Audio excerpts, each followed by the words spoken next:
Well, ladies and gentlemen, obviously a big day in politics yesterday with Biden officially announcing he's not running again in 2024. I know there's been a lot of theories, people wondering why. I mean, this is strange. Why didn't Biden at least give some sort of address?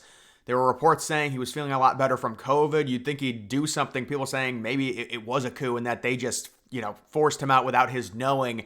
Personally, I highly doubt that. I do think they've got significant leverage over Biden, not only based off of his performance during the debate and just how bad his polling numbers are, but also when you look at the leverage with the unapproval rating, the potential of the Her tapes to be released, and also the idea to where they could give Biden possibly an ultimatum and say, look, you could have a semi-successful little 4-year run where you get to remain in power until the end of your term, or we're going to make it real ugly and we're going to do the 25th Amendment and it's going to get real bad for you when all of this stuff comes out, and they would actually have to look into Biden. How much is he actually working in terms of as the president and do all that investigative work to deem him not fit? And it would be really ugly, I'm sure, for Biden. So I'm guessing there was an ultimatum. They said, you'll get to finish out your 4 years. It's not going to be ugly and we will move on from you. And you need to announce this right now because we need to get the dialogue going for Kamala or possibly someone else. I know there are some Republicans saying Hillary might still be a chance. You've got Obama not endorsing Kamala immediately. Is he waiting for internal polling to see how she does against Trump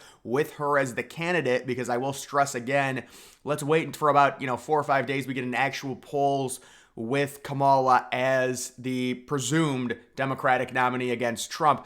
People have asked me, on the live stream last night, I've said, I don't think the polling is going to be all that different when it's Kamala versus Trump versus Biden versus Trump. Kamala and Biden have very similar approval ratings. If anything, based on Biden's experience in terms of the Rust Belt, you would think he would do better. Now, this is the updated odds right now. There were some rumors that Josh Shapiro, it actually is a problem, him being Jewish. CNN even reported it. Right with all those Palestine people, obviously. You do have Roy Cooper from North Carolina. North Carolina is a swing state. I've expected Trump to win it relatively comfortably. If Roy Cooper is picked, it's possible it gets closer, maybe a few points boost. I don't think Trump's going to lose it, even with Cooper. Shapiro, obviously, from a Rust Belt. Bashir is someone that's really liked by that party, although not being a swing state, it's a problem. Mark Kelly from Arizona, maybe they go for that. I don't know, man. There's also Mark Cuban. He's down to 3%. Michelle Obama at 3%. Hillary at 5%. That would be something for sure. But Newsom, it seems like, Newsom I thought was eliminated with him being from California, also with Kamala being from California. But on top of that, why would they pick him? They need the Rust Belt. They need one of these other people, especially with Kamala performing probably horribly in the Rust Belt. She needs significant help, probably from a Shapiro, or, maybe they get really desperate with Buttigieg. I think that would be a horrible ticket. You want to talk about the masculinity of that ticket, it's like minus 100 with Harris and Buttigieg. But we've also got this report from Axios saying that Biden hesitated to drop his re-election campaign in part because he and his senior advisors were worried that VP Harris wasn't up to taking on Trump.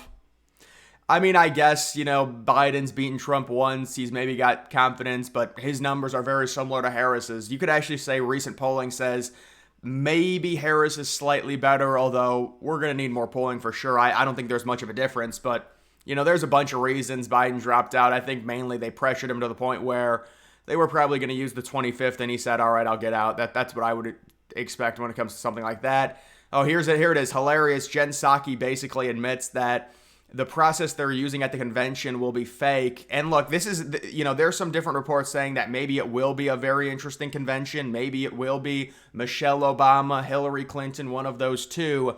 But if they do stick with Harris, and right now, I really don't think they have much of a choice. I guess if it is, it's just the way in terms of democracy, like installing Hillary, I just can't see them doing that. It would be such a horrible, horrible, horrible look.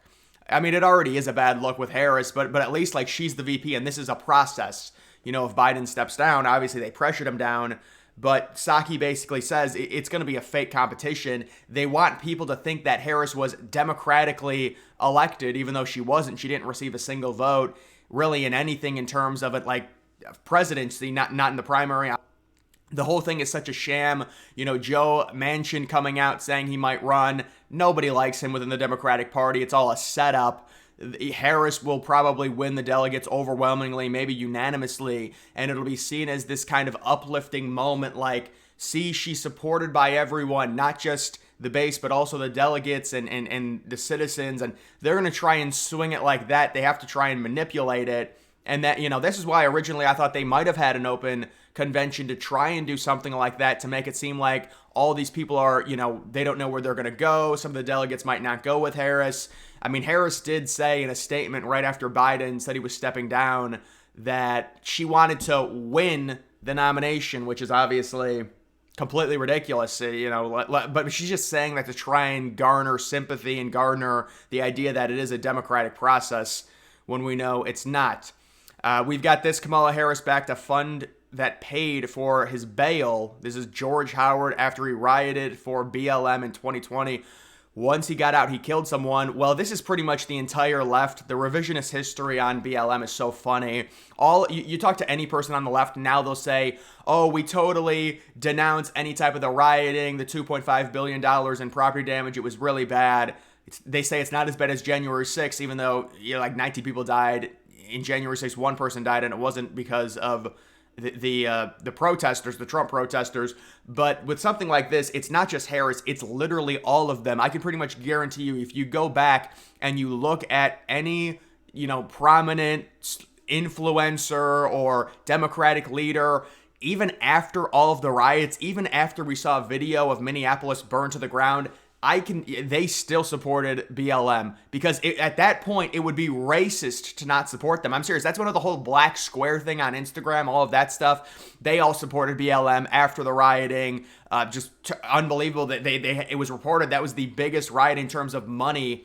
$2.5 billion in property damage, just ridiculous, but they supported it. Certainly Harris supported it, and all of those suspects that committed, far more in terms of property damage, far more in terms of, disturbing the peace than any of the Trump people did going into the Capitol. They all got off easy because all of their cases, they go to the local courts, and it's in major cities, and Democrats always get off doing that, especially the minorities. They never prosecute them.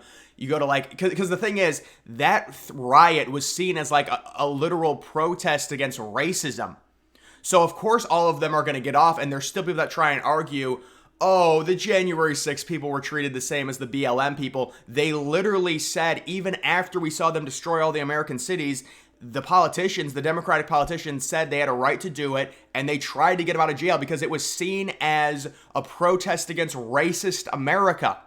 And so this is not just Harris, this is widespread through the Democratic Party, and they've all done revisionist history, and now it's being exposed by me. You go look at any of them, it's all the same thing. There's no way Biden didn't even sign the letter. Yeah, Biden's signature looks completely different from, I guess, the last 5 executive orders. But you would think they'd be able to, I mean, this is, the White House. They'd be able to kind of perfectly mimic the signature.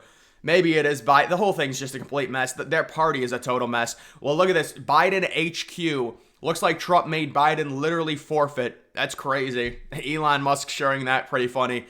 Presidential election winner. You've got Trump at 64%, Harris at 29%. Let's take a look at the updated swing state odds. This is obviously updated to the minute, but, based off of the limited polling, Pennsylvania, Trump at 55%. Wisconsin, Trump at 55%. Michigan, I think these are all great values for Trump. I don't see Trump losing to Harris at all, unless something crazy happens with a scandal. Arizona, Trump at 65%. Nevada, Trump at 65%. Georgia, Trump at 70%. And North Carolina, Trump sitting at 71%. Now, some of these states are going to change. It depends who Harris chooses for VP.